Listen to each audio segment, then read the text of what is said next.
بسم اللہ الرحمن الرحیم۔ سورج طلوع ہوئے خاصی دیر ہو گئی تھی، لیکن اس کی کرنوں میں گرمی کی شدت محسوس نہیں ہو رہی تھی۔ عبداللہ نے آسمان کی طرف دیکھا تو بادلوں کا دور دور تک نام و نشان نہیں تھا۔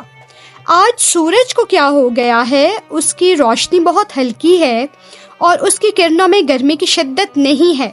اس کی کیا وجہ ہو سکتی ہے؟ اچانک اسے خیال آیا، کبھی کبھار سورج یا چاند کو گرہن لگ جاتا ہے، جس کی وجہ سے سورج یا چاند کی روشنی مخصوص وقت کے دوران ہلکی ہو جاتی ہے۔ سورج گرہن کا سلسلہ جاری تھا کہ چبوترے پر جانے کا وقت ہو گیا۔ عبداللہ نے سن رکھا تھا کہ سورج گرہن کے موقع پر رحمت دو جہاں صلی اللہ علیہ وآلہ وسلم عام نمازوں سے مختلف اور طویل 2 رکعت نفل ادا کیا کرتے تھے۔ عبداللہ نے وضو کے بعد 2 نفل ادا کیے اور اللہ کا ذکر کرتے ہوئے چبوترے کی جانب چل دیا۔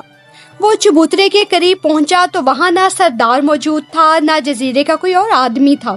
وہاں تو خاموشی اور ہو کا عالم طاری تھا۔ عبداللہ کو یہ دیکھ کر سخت حیرانی ہوئی کہ سب لوگ کہاں چلے گئے ہیں۔ عبداللہ ہمت کر کے سردار کے ڈیرے پر پہنچا تو اس نے دیکھا کہ سردار ایک ٹانگ پر کھڑا مخصوص الفاظ ہا ہو کے انداز میں کچھ پڑھ رہا ہے۔ عبداللہ نے سردار کو اپنی جانب متوجہ کرنے کے لیے اونچی آواز میں پکارا تو سردار نے ایک ٹانگ پر کھڑے کھڑے عبداللہ سے خوفزدہ لہجے میں پوچھا کہ وہ اس وقت یہاں کیا لینے آیا ہے۔ آج چبوترے پر نہ آپ موجود تھے اور نہ جزیرے کا کوئی اور آدمی پہنچا ہے، اس لیے میں آپ سے معلوم کرنے کے لیے یہاں آ گیا ہوں۔ عبداللہ نے بتایا، آج سورج عجیب انداز میں طلوع ہوا ہے، لگتا ہے ہمارے دیوی دیوتا ہم سے ناراض ہو گئے ہیں، جزیرے پر کوئی مصیبت یا تباہی نازل ہونے والی ہے۔ سردار نے ایک ٹانگ پر کھڑے کھڑے جواب دیا، میرے خالق و مالک اللہ تعالیٰ کے فضل و کرم سے کچھ بھی نہیں ہوگا۔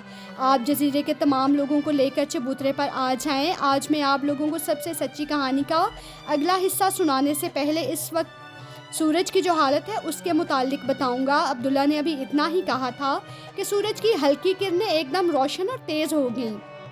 یہ دیکھ کر عبداللہ نے کہا، یا اللہ، تیرا شکر اور احسان ہے کہ تو نے ہمیں سورج گرہن سے نجات دی۔ یہ اچانک سورج کی کرنیں پھر سے روشن کیسے ہو گئیں؟ یہ سب کیا ہے؟ حیران ہو کر عبداللہ نے پوچھا۔ میں یہ سب کچھ اس وقت بتاؤں گا جب آپ اس جزیرے کے تمام لوگوں کو لے کر چبوترے پہ آ جائیں گے۔ میں آپ لوگوں کا وہی انتظار کروں گا۔ یہ کہتے ہوئے عبداللہ چبوترے کی جانب چل دیا۔ تھوڑی دیر میں سردار اور باقی لوگ چبوترے کے ارد گرد جمع ہو کر عبداللہ کی جانب بے چینی سے دیکھنے لگے۔ عبداللہ نے جب تمام لوگوں کو اپنی جانب متوجہ دیکھا تو اپنی بات کا آغاز اس طرح سے کیا، آج صبح میں نے سورج کی کرنوں کو بہت ہلکا اور مدھم سا دیکھا تو مجھے سخت حیرانی ہوئی۔ کچھ سمجھ میں نہیں آ رہا تھا کہ سورج کو اچانک کیا ہو گیا ہے۔ ابھی میں انہی سوچوں میں گم تھا کہ مجھے اچانک یاد آیا کہ یہ تو سورج گرہن ہے، اور ابھی عبداللہ نے اتنا ہی کہا تھا کہ راکو نے جلدی سے پوچھا، سورج گرہن کیا ہوتا ہے؟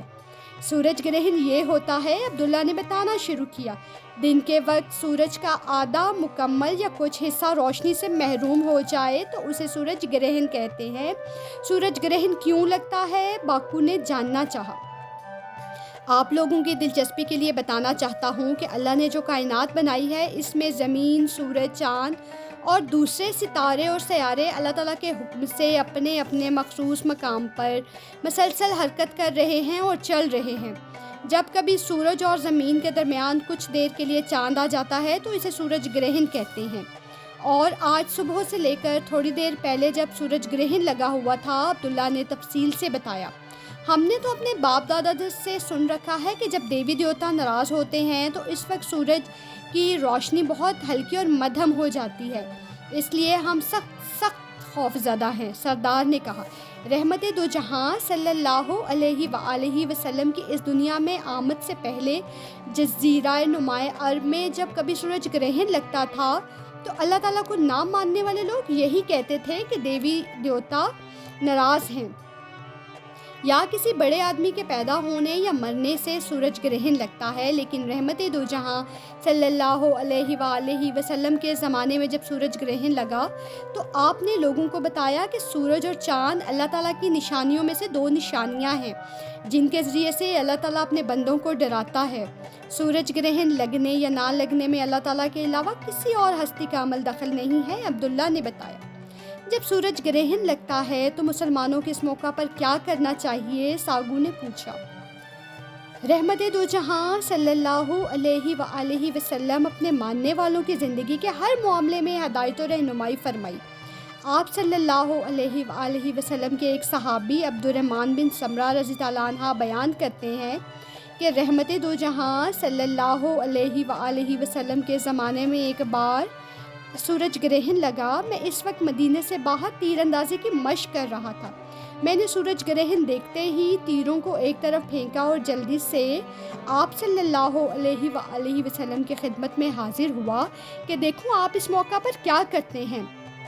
میں نے دیکھا کہ آپ صلی اللہ علیہ وآلہ وسلم نے 2 رکعت نفل ادا کی اور انہیں خوب لمبا کیا کہ یہاں تک کہ سورج گرہن ختم ہو گیا۔ عبداللہ نے تفصیل سے بتایا۔ حیرت کی بات ہے کہ مسلمانوں نے نبی کے سورج گرہن کے متعلق بھی لوگوں کی رہنمائی فرمائی ہے۔ تاکو نے کہا، سورج کو گرہن لگنے کا واقعہ ہماری زندگیوں میں کبھی کبھار پیش آتا ہے۔ جب ان کبھی کبھار رونما ہونے والے واقعات میں بھی رحمت دو جہاں صلی اللہ علیہ وآلہ وسلم ہماری بر وقت اور مکمل رہنمائی فرماتے ہیں تو آپ لوگ آسانی سے اندازہ لگا سکتے ہیں کہ زندگی کے ہر موڑ پر پیش آنے والے اہم واقعات میں آپ صلی اللہ علیہ وآلہ وسلم کس قدر رہنمائی ان کی بھرپور ہوگی۔ آج تو ہماری گفتگو سورج گرہن کے متعلق ہی ہو رہی ہے، اس لیے لگتا ہے کہ آج کہانی کا اگلا حصہ سننے کا وقت نہیں ملے گا، راکو نے پوچھا۔ میرے خیال میں اتنا وقت تو ہے کہ ہم کہانی کے سلسلے کو تھوڑا آگے بڑھاتے ہیں۔ کل ہماری گفتگو کس واقعے پر ختم ہوئی تھی؟ عبداللہ نے پوچھا۔ گزشتہ روز کی گفتگو کے اختتام پر میں نے پوچھا تھا کہ باقاعدہ جنگ کے بغیر عرب کے جنگجو قبائل کی اتنی بڑی فوج کو شکست کے بعد جزیرہ نمایاں عرب میں ان کے لوگوں پر کیا اثر ہوا، اور ابھی تک اپنے باپ دادا کے مذہب پر تھے۔ تو تاکو نے عبداللہ کو یاد دلایا، جنگ خندق دراصل مسلمانوں کی کامیابیوں اور کامرانیوں کا نقطۂ آغاز ثابت ہوئی۔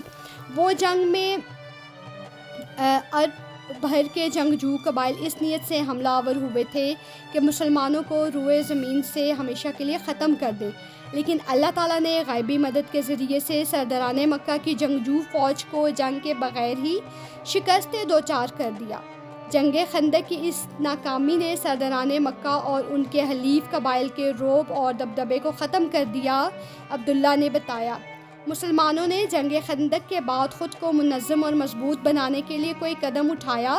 راکو نے دریافت کیا۔ سورج گرہن کے واقعے کی وجہ سے آج ہمارا خاصا وقت سورج گرہن کی وضاحت میں لگ گیا، اس لیے اللہ نے چاہا تو باقی باتیں کل ہوں گی۔ عبداللہ نے بات کی اور چبوترے سے نیچے اترتے ہوئے اپنی جھونپڑی کی جانب چل پڑا۔